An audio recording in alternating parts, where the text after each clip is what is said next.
nasteexiyo xuseen kulanti wacan oo wanaagsan qiyaarta hawada inaga daawanaysa idilkiin halka aad nagala socotaan waa barta YouTube-ka aan ku leenahay waxaan dhammaantiin idin leenahay ilaahay ay xifdiyo ilaahayna ha idin barakeeyo ilaahay subxaanahu wa ta'aala ana umuraha leedihiin ilaahay ay idin sahlo ducada waxaan ka dhigan doonaa qeybaha dambe hadaad nagu cusub tahay nagu soo biiro furo gambaleelka si ay ku soo gaaraan macluumaadka aan soo gudbino waxaana idin soo gudbinaa barnaamijyo iskugu jira arrimaha siyaasadda dhaqanka fanka iyo waliba arrimaha bulshada waxaase eegi doonaa aroos kol hore aan idin sheegnay oo qaarkiin qaybta commentiga aad nagu beeninayseen oo ku aadaneed in fanaanada nasteexa indho mar kale aroos ay ku dhiganayso magaalada London ee dalka Ingiriiska oo aan ahayn warbaahintii ugu horeysay ee baahisay ayaa caawa waxa uu ka qabsoomay magaalada London haddaba waxaan idin soo gudbin doonaa qaabka arooskaasi uu dhacay arooskaana waxaa loogu magac daray arooska qarniga waxaan sidoo kale aan idin soo gudbin doonaa Xuseen Biid gabadhii caruurta u dhashay halkee ayay ku dambeysay maxay yahay hadafka iyo ujeedka nasteexa indho uu guursaday Xuseen Biid uuna u furay gabadha in adeertiisa caruurta u haysay siro iyo waliba xog qarsoon ayaad muuqaalkan ku daawan doontaa oo ku saabsan arooska qarniga ee ka dhacay magaalada London kadib markii kii magaalada Norway ee nasteexa indho ay dhigatay la banaday isla markaana uu ku dhamaaday foodo iyo buuq booliskana ay joojiyeen arooskii kol hore ka dhacay magaalada Oslo ee dalka Norway ayadoo intaasi ay sii dheereed in booliska magaalada Londonna ay xireen aruuskii Xuseen Biid oo loo diiday inuu u duulo Oslo si uu kaga qayb galo arooskiisa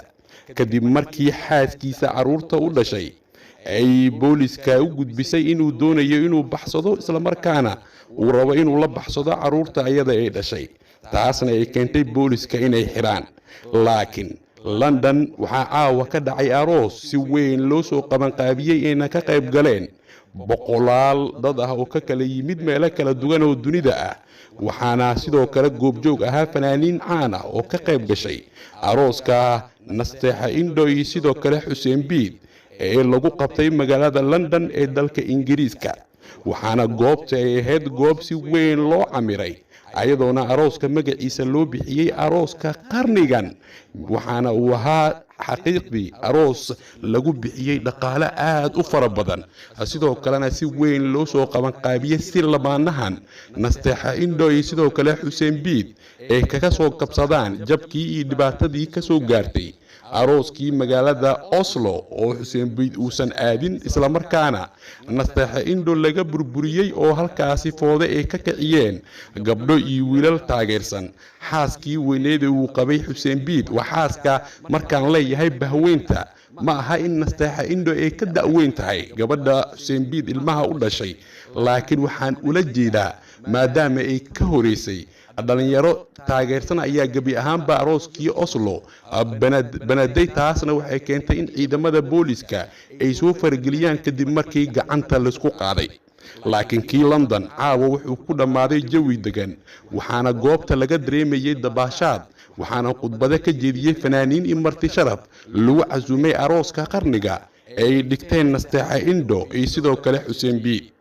wuxuuna ahaa xaqiiqdii sidaan idin sheegay aroos si weyn loo soo agaasimay inkastoo anaka aan ahayn warbaahintii ugu horeysay ee baahisay in nasteexa indho iyo Xuseen Biid ay doonayaan in magaalada London ay ku dhigtaan aroos ay kaga soo kabsanayaan jabkii ka soo gaaray arooskii magaalada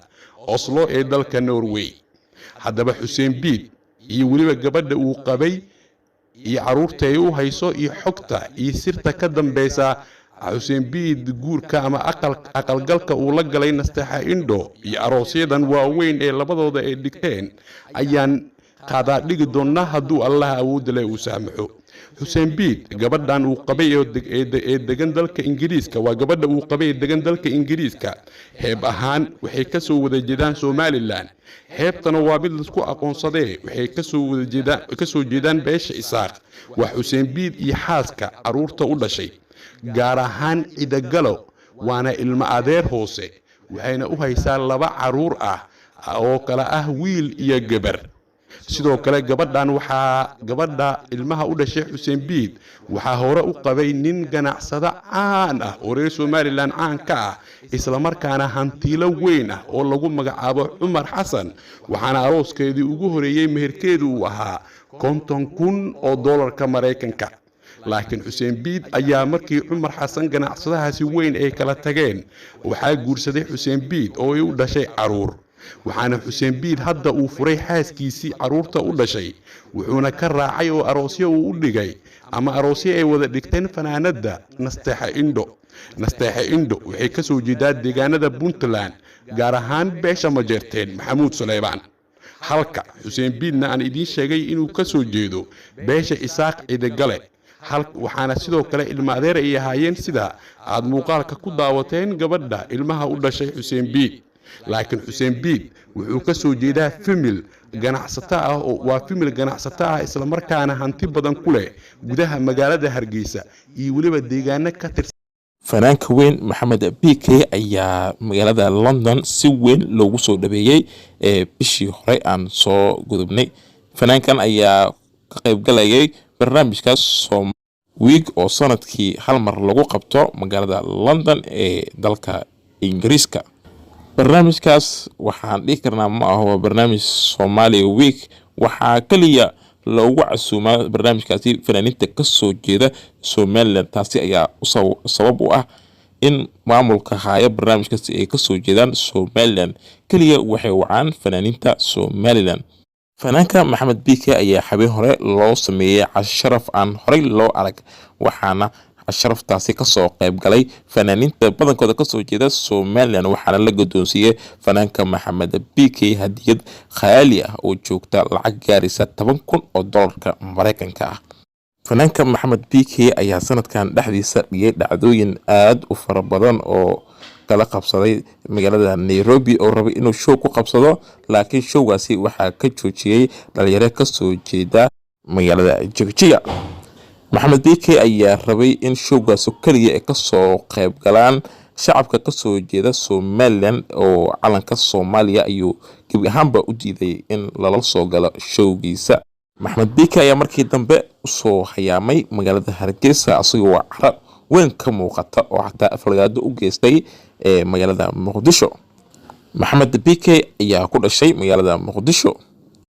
waana fanaan ka soo jeeda Somaliland wuxuuna ka mid yahay fanaaniinta aadka loo ixtiraamo ee geyga Soomaalida dhammaan ay degan yihiin waana fanaan ee ku faanaan shacabka Somaliland intaas ay ku soo gabagabeynaa barnaamijkeena gaarka ee maxamed BK fadlan haddii aad ku cusub tahay channelka subscribe saar gambalelkana furo muuqaalkana like saar waad ku mahadsantiin daawashada aad daawanaysaan barnaamijkeena